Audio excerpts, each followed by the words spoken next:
Bonjour à toutes et à tous, je suis très content de vous retrouver aujourd'hui pour une nouvelle vidéo consacrée bien entendu à l'horlogerie et plus particulièrement à des garde-temps qui ont marqué l'histoire de l'horlogerie. Bienvenue dans Montre de légende.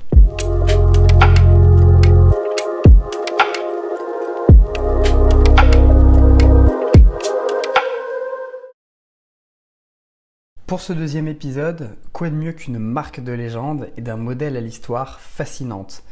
Installez-vous confortablement et découvrez l'histoire de la Reverso de Jaeger-LeCoultre.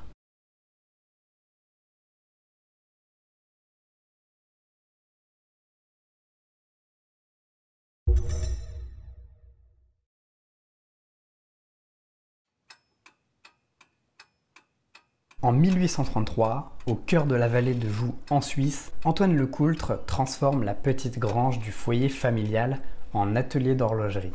Il commence à y fabriquer des garde-temps d'une extrême précision. Doté d'une forte imagination, cet inventeur se passionne pour le défi de la mesure du temps. Fasciné par la précision, Antoine se consacre alors à créer les outils nécessaires au développement de minuscules composants afin de produire des calibres de montres. C'est ainsi qu'Antoine développe des outils tels que le millionomètre en 1844. Il s'agit du premier instrument capable de mesurer au millième de millimètre, soit le micron. Cette invention révolutionnaire se destine à la fabrication de minuscules composants de montres. En 1851, Antoine LeCoultre est d'ailleurs récompensé de son travail et reçoit lors de la première exposition universelle de Londres une médaille d'or pour ses inventions. 14 années plus tard, en 1866, Antoine et son fils Élie LeCoultre fondent la manufacture LeCoultre NC.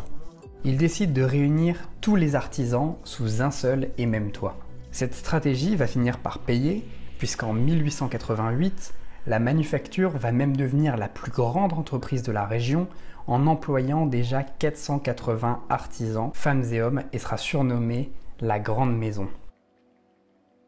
Quelques années plus tard, en 1903, la rencontre entre le français Edmond Jaeger et le suisse Jacques-David LeCoultre, petit-fils d'Antoine et responsable de la production chez LeCoultre NC, va changer à jamais l'histoire de cette maison.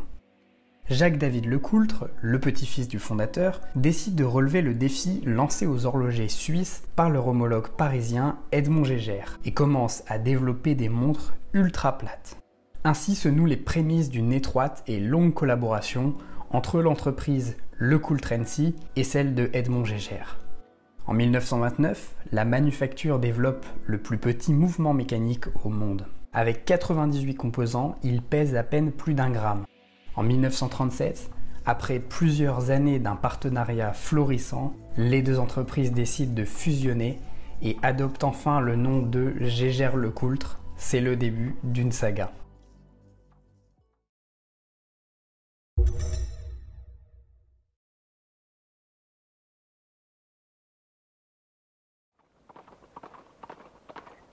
Discipline reine de l'aristocratie britannique de l'entre-deux-guerres, le polo est un sport bien plus virulent qu'il n'y paraît. Coup de crosse, chute ou encore collision. À une époque où il était de bon ton de garder sa montre en toute occasion, autant vous dire que la durée de vie des verres et des cadrans était écourtée. César de Trey, citoyen helvétique, distributeur de montres de luxe, est alors de passage en Inde, à l'époque sous domination britannique.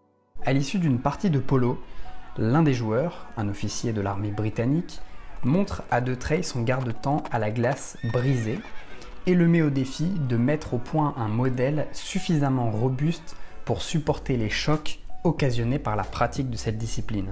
César de Trey confie l'étude de ce projet à Jacques-David LeCoultre avec lequel il entretenait déjà de nombreuses relations d'affaires. La manufacture LeCoultre n'ayant à l'époque que peu d'expérience dans la fabrication de boîtiers, Jacques-David LeCoultre se tourne vers son partenaire parisien Edmond Jaeger. Le 4 mars 1931 est déposé à Paris un brevet auprès du ministère de Commerce et de l'Industrie pour une montre susceptible de coulisser dans son support et pouvant se retourner sur elle-même. À peine 9 mois plus tard, les premières montres sont mises sur le marché. Cette caractéristique inédite lui donnera d'ailleurs son nom Reverso, signifiant en latin « je me retourne ». Au début des années 30, les premiers modèles sont testés et approuvés par les joueurs de polo des Indes britanniques. Dès lors, la montre connaît un succès commercial. Le modèle jouit d'une popularité croissante, notamment grâce aux possibilités de personnalisation offertes par son fond plein. Émail, gravures, sertissage, devises, mots de vous ou encore code de coffre-fort. Puis, la Seconde Guerre mondiale éclate. Cette période marque le début d'une période compliquée pour la Reverso. Désormais, la mode est plutôt aux montres rondes et les amateurs d'horlogerie se sont trouvés des nouvelles stars comme la Rolex Daytona ou l'Omega Speedmaster. La Reverso devient alors malgré elle un symbole de l'avant-guerre, vieillissante et délaissée par les amateurs. La production est même arrêtée. La Reverso va disparaître du catalogue de Jaeger-LeCoultre. Cette traversée du désert durera jusqu'en 1972 grâce au pari fou d'un homme, Giorgio Colvo. Distributeur de Jaeger-LeCoultre en Italie, cet homme d'affaires décide de racheter tous les stocks, à l'époque environ 200 pièces, et de relancer la Reverso parmi la jet set italienne. Contre toute attente, le succès est de nouveau au rendez-vous. La Reverso se retrouve au poignet de célèbres noms comme Enzo Ferrari, Giovanni Agnelli ou encore Gianni Versace. L'engouement du modèle de la maison Jaeger-LeCoultre s'étend peu à peu à l'international. En 1985, un nouveau boîtier intégralement produit par Jaeger-LeCoultre permet d'offrir une bien meilleure étanchéité et marque le début d'un nouveau cycle de développement pour la Reverso. Fort de son succès, dans les années 90, la gamme Reverso accueille de nouvelles complications.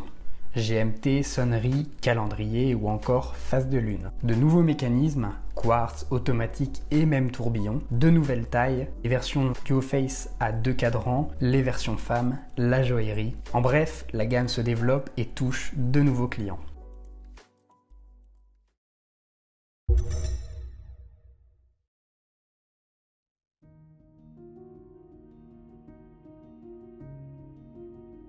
Aujourd'hui, la Reverso reste l'un des piliers de Jaeger-LeCoultre, un modèle incontournable dont le succès se confirme d'année en année et qui a bien entendu fait la réputation de la maison horlogère suisse. La Reverso fut conçue pour endurer les conditions rudes des matchs de polo, mais elle dispose également d'un style propre à son époque.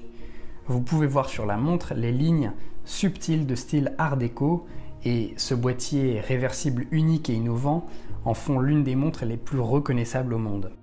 Une montre à la fois inventive et innovante finalement, qui a accueilli plus de 50 calibres différents au cours de son histoire.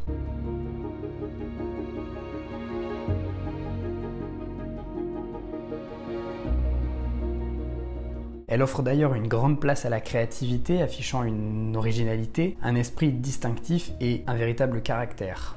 Qu'elle soit drapée d'émail, de gravures ou de pierres précieuses, la Reverso est véritablement unique et représente le savoir-faire de Jaeger-LeCoultre depuis sa création en 1931.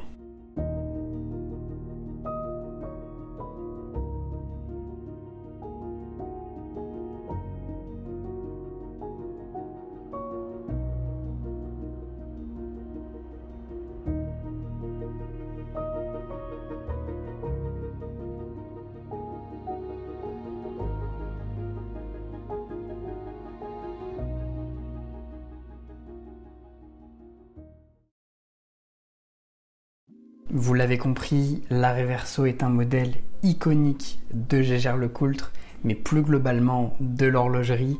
C'est un modèle qui aura marqué les générations et qui aujourd'hui est un véritable symbole de l'horlogerie. Merci d'avoir suivi cet épisode jusqu'à son terme, j'espère qu'il vous aura plu, j'espère qu'il aura suscité votre intérêt. La Reverso est probablement ma montre préférée, donc j'ai vraiment mis tout mon cœur dans la réalisation de cette vidéo. J'ai également apporté de nouvelles illustrations. Vous avez sans doute remarqué des images de l'intelligence artificielle DALL-E. Donc n'hésitez pas à me dire si ça vous plaît dans les commentaires. Et puis si vous voulez en voir plus sur les montres de légende, n'hésitez pas à aller voir le premier épisode qui est déjà en ligne sur la Cartier Santos. Je vous dis à très bientôt pour une prochaine vidéo sur le mouvement.